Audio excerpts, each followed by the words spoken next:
2.9 lakhs approx అనుకుంటాను నేను ఆ రోజు. సో తిరుపూర్ వెళ్ళిపోయాం.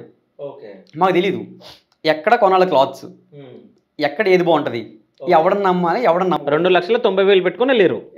ఓకే. 2,90,000 పట్టుకుని ఆ బస్సు ఎక్కి ఇద్దరు బ్యాగ్ వేసి వెళ్ళిపోయామాట. వెళ్ళిపోయి తిరిగాం. తెలియలే ఎవరిని అడగాలో తెలియలే. అక్కడ అందరూ టీ షర్ట్స్ అన్నారు. ఏ యూనిట్కి వెళ్ళినాం, ఎవరో ఒక 2-3 యూనిట్స్ దొరికారు షర్ట్స్కి.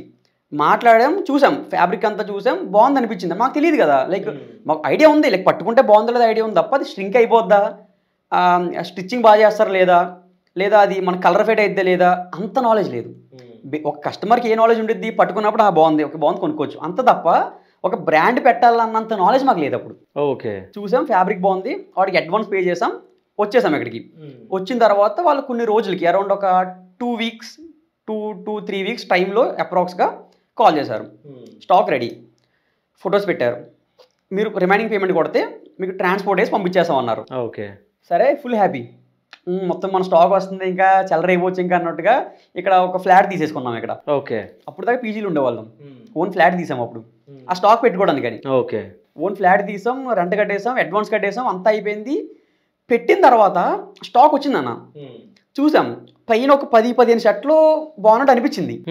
అంటే కవర్స్లో పెడతారు కదా, కవర్స్ పెట్టి బాగుంది అనిపించింది. తర్వాత అన్ని ఓపెన్ చేస్తున్నాం మేము.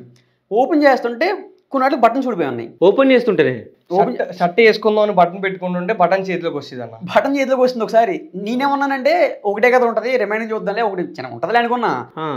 ఓపెన్ చేస్తుంటే ఏదో కనపడుతుంది.